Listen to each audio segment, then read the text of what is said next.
Hello, YouTube. Sunday, toy reveal day. Uh-oh, what's this?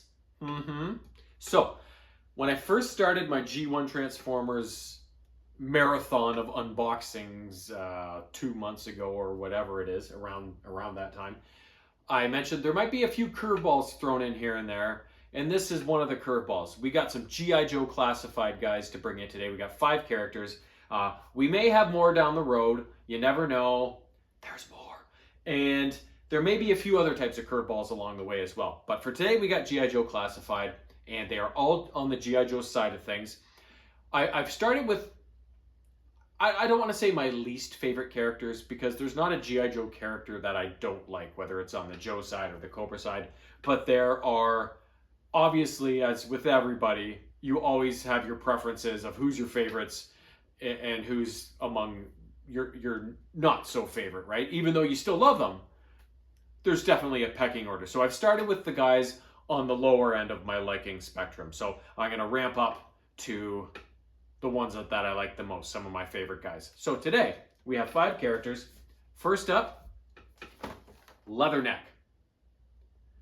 Leatherneck's real name is Wendell Metzger, and he's from Stromsburg, I think it is, Nebraska. And his original G1 character was released actually later than I thought it would be. He was released in 1986. So the original line came in 1983 and released each year more characters, sort of thing. So I thought Leatherneck was more towards the original side of things in terms of timing, but I guess not. So Leatherneck is a Marine, and he is both reviled and loved by his teammates. He's very brash, opinionated, doesn't put up with people being, not making decisions quickly, being, lazy or foolhardy or whatever. Like, he's very business is business, and our business is being the fucking best at defending this country and taking down Cobra, sort of thing. So he gets on his teammates' nerves with that kind of attitude, but when he's out in the field, he's one of the best. So they kind of put up with him for that, right? Sort of thing. So really cool character. He was very funny in the cartoon. I always enjoyed his character. So when I saw him come up on Amazon, I was like, and he was on sale too. I was like, purchase. Next up, Footloose. Footloose's real name is Andrew Myers. He's from Gary, Indiana, and his original character was released a year previous to Leatherneck's in 1985.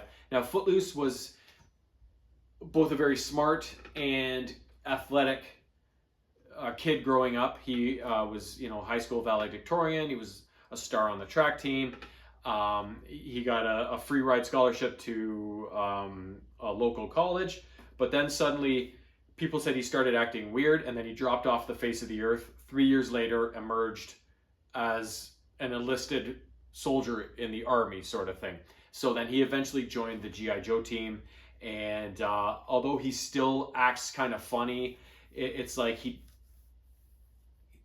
whatever he's doing is not his last stop. Like, he's always looking for something better, for something more fulfilling or whatever to move on to. So people sense this attitude from him, but that doesn't change the fact that he is a very capable G.I. Joe and can be relied upon in the field to have his teammates' backs and get the job done. And he's a specialist in, I believe, aircraft and desert kind of warfare sort of thing. So Footloose, great code name too, Footloose. Leatherneck's not too shabby either, right? This next guy, a little off the board, was introduced in the G.I. Joe movie. Big Lob. Fuzzy's food feeder is going off. Can you hear that? Clinkety clink. You getting your kibble, Fuzz? Getting all that good food? There you go. Yeah, so Big Lob. Big Lob's real name is Bradley Sanders, and he is from Chicago, Illinois. His character was released, the latest of all these ones, in 1987, because that's when the G.I. Joe movie came out. And the movie was like, it featured this team of raw recruits that that joined this program called the Rawhides, I believe it was, and it was led by Sergeant Slaughter. Like, he was kind of the drill sergeant. It included Big Lob, Lieutenant Falcon, one of my favorite guys, Little Short Tunnel Rat. He was my favorite. Law and Order. They were a team of raw recruits that were being recruited for the G.I. Joe team, and they were basically being whipped into shape by Sergeant Slaughter. So Big Lob's background is that growing up in Chicago, he was always a crazy good athlete. Like, all sports he tried, he excelled in. Teams were interested in his services, but he wanted to do something more fulfilling with his life, so he joined the Army and eventually worked his way to this Rawhides program. So his specialty became the grenade thrower. He's got like a grenade launcher gun, but he also throws the grenades. They thought, with him being such a good athlete and being able to throw things so accurately and for distance and stuff, this is the perfect grenadier sort of thing, right? So that's how he got his specialty. And I was very on the fence about getting Big Lob, because I don't want to try and collect every G.I. Joe classified character there is, because there's so many, and there's so many you can't get now that I missed out on when they first came out. And also, like, I don't have a lot of room. So Big Lob, I really like his character, but I was like, okay, but does he pass my qualifications for, being good enough to join my personal team? And I was like, yeah, he does. So here he is. And he comes with a basketball too, so he can fucking dunk on people. Put some Cobras on a poster, so to speak, right? Next up, these last two are OG Joes. OG. Wild Bill, baby. Real name, William Hardy, from Brady, Texas. His original G1 toy came out in 1983 when the line first started. And so Wild Bill, he's basically like a cowboy. He's got that drawl when he talks slow, he walks slow, he croons country western, but don't let that fool you. He's pretty lethal on the ground. He's a good infantryman, he's good at recon, but his specialty is aircraft, any aircraft, specifically helicopters. You usually see him in a helicopter, the Dragonfly especially, but he can fly anything, whether it's a helicopter or a plane. That's his jam, and I believe he can also fix them if I'm not mistaken. But yeah, he belongs in the sky. Now, when I show you their G1 toys, after I kind of introduce all these characters, these last two were very hard to find, like their character packaging, their character artwork from back in '83 when they were released, because these two characters they didn't come individually packaged at first, they came with the vehicle. So Wild Bill came with the Dragonfly helicopter. So you'll see some of the G1 pictures from these characters maybe aren't the best, because they were just hard to find because of coming with vehicles, right? They were issued a little differently. But Wild Bill is an OG character, and he's awesome. Last up, I saved her for last because I've always loved this character. She's a little more under the radar than a lot of, especially the original Joe characters. But for some reason, I've always loved this character. And her name is CoverGirl. CoverGirl's real name is Courtney Krieger, and she was born in Peoria, Illinois. Again, her character originally was released in 1983, and she came with the Wolverine tank. So her background is she's a beautiful chick and originally got into modeling based on her good looks. So she found that life very unfulfilling, so she went full circle, went complete opposite direction, and joined the Army. Now, she eventually settled with specializing in tanks, and that's why she came with the Wolverine tank. She knows how to drive them. I believe she knows how to fix them. So anything around tanks, she's very, very comfortable. But what I remember from her the most, whether it was in the cartoon or comics or whatever, she always seems to be around the leadership group of the G.I. Joe team, whether it's around Hawk or Duke. Usually bringing them dispatches and then discussing orders and giving counsel, that sort of thing. So she's kind of an under the radar character, but at the same time, a very influential and important one. And I never had the Wolverine tank or the original CoverGirl toy, but I always loved that character. And the Wolverine tank is fucking fierce. This thing is awesome. Look, it's got these missile launchers on the back. It's kind of a short, stubby tank. It's amazing. You'll see it in the G1 pictures when I show them to you in a few seconds here. So so when I saw her issued in the card back packaging, like kind of OG retro style, I was like, not even a hesitation. In Wild Bill too, when these two came up, I was just like, purchase, right? So love adding these guys to my collection. Now, as for the G1 toys of these 5 characters, feast your eyes upon them.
There you go. What'd you think?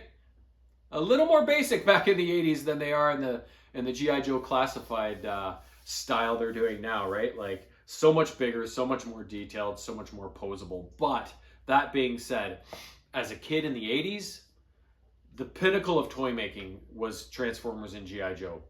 Bar none. Like there were some other really good ones like the Mask toys and stuff like that, but those two toy lines, at least for me personally, were just kid heaven for a kid being born in the 70s and growing up in the 80s, right? They're just the two most perfect franchises there were at the time, based on cartoon, toy line, comics, all that sort of shit, right? So so yeah, as basic as they might look to you, especially if you're a younger viewer, they're awesome.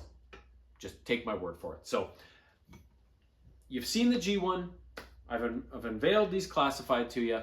Now let's get into the nitty gritty, take them out of their packages, see what kind of accessories they have, take some up close and personal pictures, and then we'll wrap this shit up. All right, let's get started. Leathernecks up first.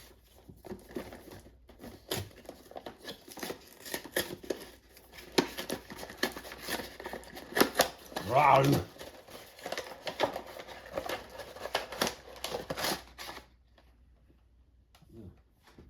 So much garbage.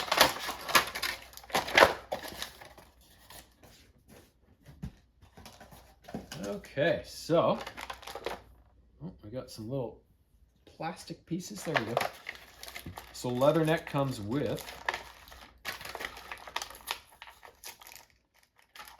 he's got a little pistol. He's packing a pistol. A classic G.I. Joe backpack with a little bedroll on top.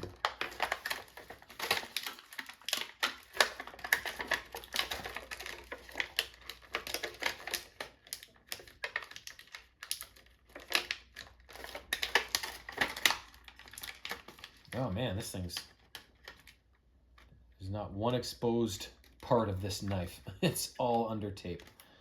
Oh, there we go. I got enough. There we go, just enough. Little knife.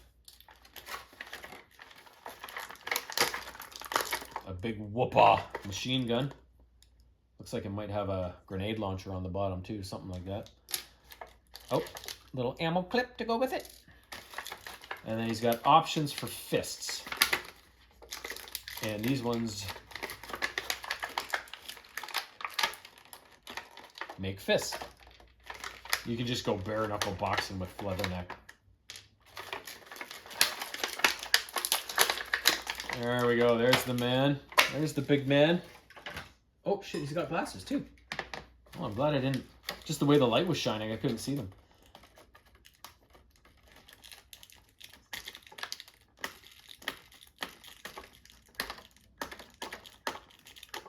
Glad I didn't throw that out before noticing that. I would have been pissed. Although I never would have found out, probably. Okay. Little set of glasses. There he is, Leatherneck in his... Yeah. So that's... I remember him with his hat on. But I also remember sometimes he had his hat off. And I remember his hair being really dark like that. So... there he is. Leatherneck. What a beauty. What a beauty. Just move his shit over here. Don't want any cross-contamination. Meh. All right. Footloose.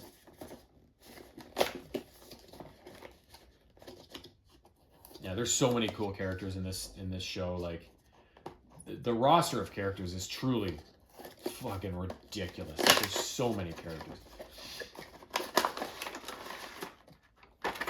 All right. Well, he's got some pretty cool accessories. I'm not gonna lie. You gotta accessorize with a fucking bazooka. Okay, so it looks like his main gun is a big one. Big fat machine gun. Not sure if that's an M16 or whatever. Big fat backpack.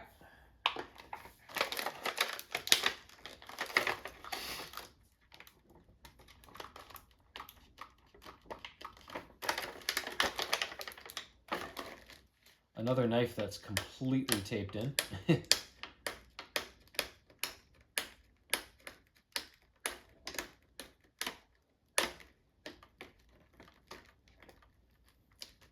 There we go. Little knife.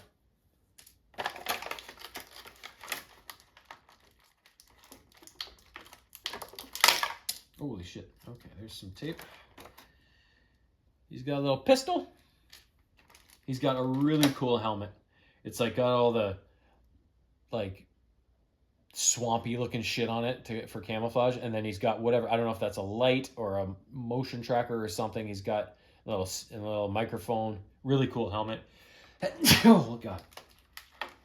And then the piece de résistance. Look at this fucking bazooka launcher. Ah, I love it. And it's even got a little like shark fucking mouth face thing on it, right? Just like they do on planes and shit.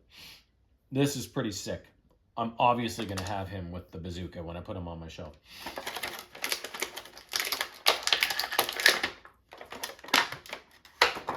And there's the man himself. Oh, he's got a cool little watch on too. Yeah. Don't see too many of them come with watches, especially ones that aren't kind of built into their uniform or whatever, right? There we go. Mr. Footloose. All right, Big Lob. And I like I was looking at my classified characters on the mantle the other day, and it's like they all are varying in height. Like, you know, and especially with the girls, you see they're usually a fair amount shorter than most of the guys, other than Tunnel Rat, who's a little guy. Like, I like how they've really... Not everybody's like a 6-inch figure. There's variations between them, right? And Jinx is really small, right? She's pretty slight. It's really cool how they've done that. And I was thinking that because Big Lob pretty much takes up the whole box. The guy's so fucking tall, right?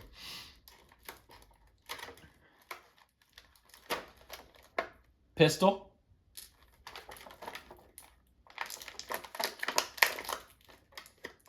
Some sort of machine gun. Looks a little heavier duty. This, I'm guessing, is... I don't know, is this the grenade launcher or... a flare gun or something. But yeah, you can see all on here, like grenades, right? Like he's all about lobbing them grenades. Big fucking knife compared to the other ones. He's Crocodile Dundee. Yeah. The basketball hand. Go full dunk on people. There's the other hand to go with it. And then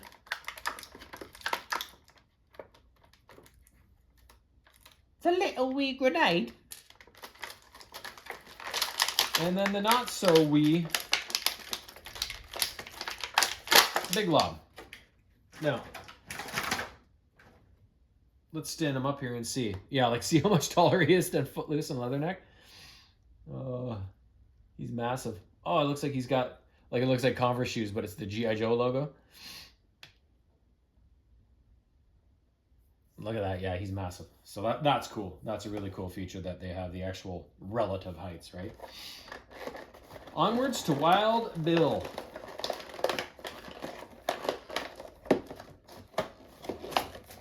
Pilot extraordinaire.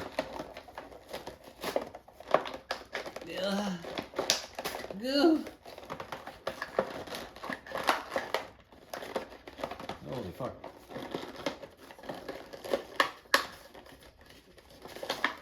There we go. We're in.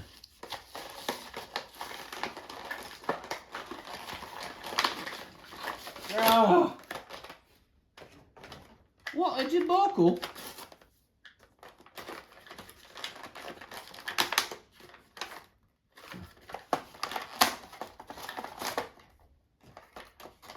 Okay.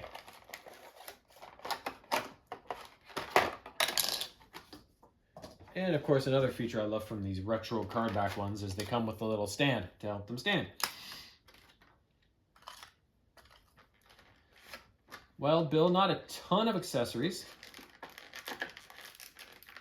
He's got the twin 6 shooters.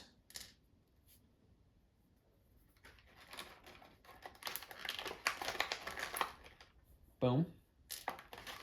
He's got the blue cowboy hat, which is one of his trademark things. Oh, Christ. And it's even got his hair built into the back.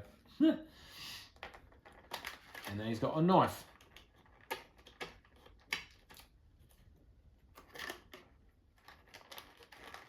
Probably the smallest one of the bunch.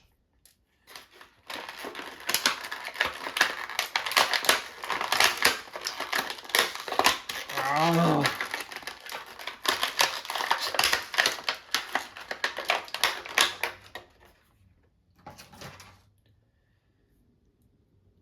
Yeah, he's got his cowboy boots on, his little belt buckle.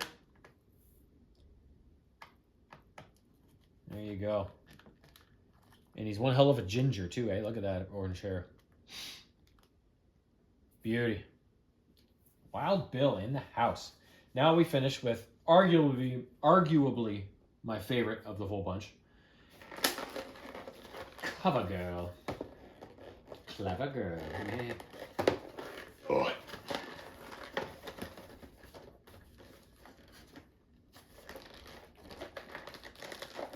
Ah. These ones are a riot to get into. Holy God.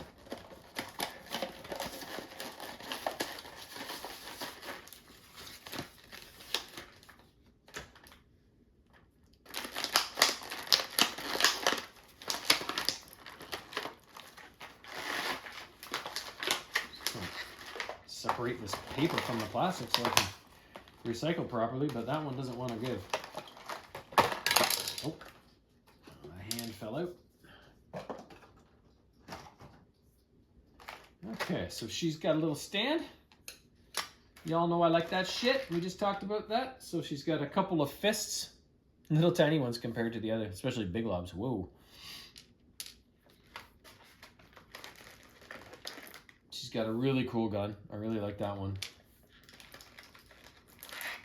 She's got a sledge. Probably for working on tanks and stuff, but it's probably more fun to crush some Cobra heads with that. Got a wrench for tweaking on the tanks. and a pistol. She also has an alternate head.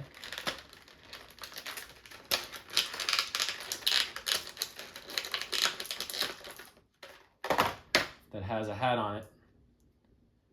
The Pit's Garage. So the Pit is the G.I. Joe base.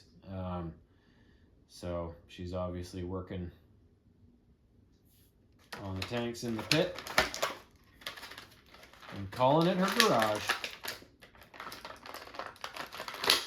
So there she is, Cover Girl in all her glory.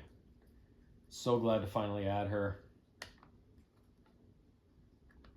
You know, I've got all the main, like the really good Joe females, like Scarlet, Cover Girl, Lady J, and Jinx. I guess the Cobras too, like Baroness is the main one, but then you got Zorana. I can't think of actually any other really female Cobras other than those two. I'm sure there are more. They're just not coming to mind right now, but oh my God, go in your thing. There we go. Cover Girl. So look at that batch. Not too shabby for some of my lesser favorites of the batch that I got. So if these are some of my lesser liked ones, what's in store for my most liked ones?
Quite a mitt full, aren't they? Love all 5 of them.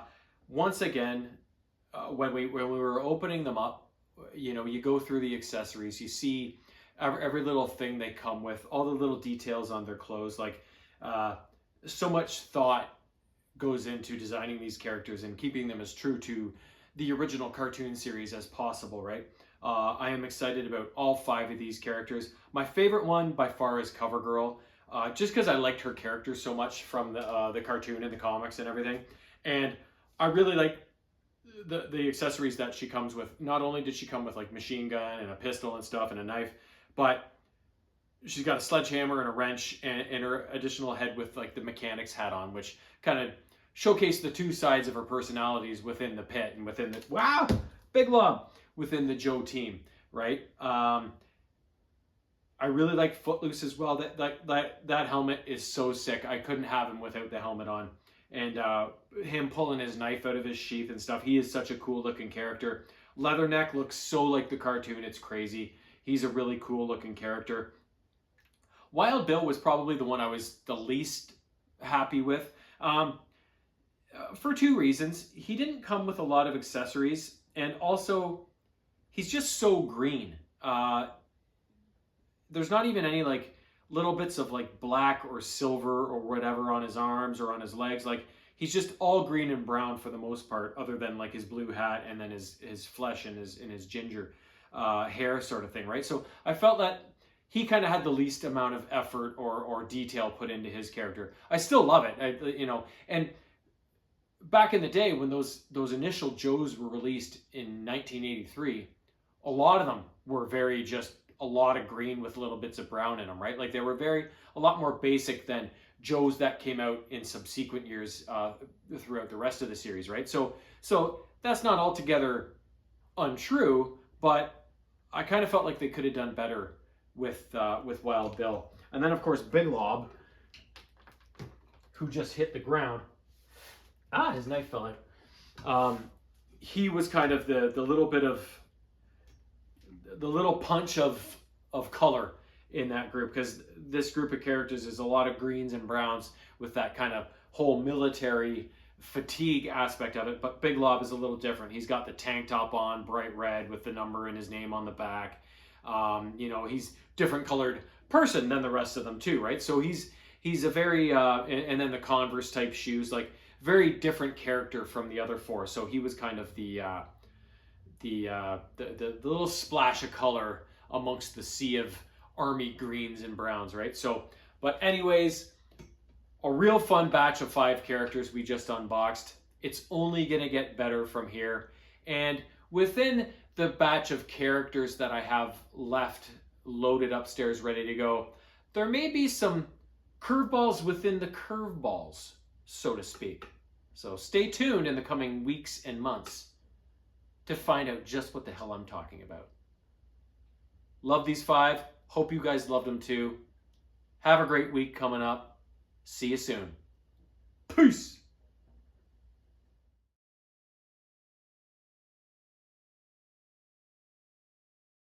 Meow.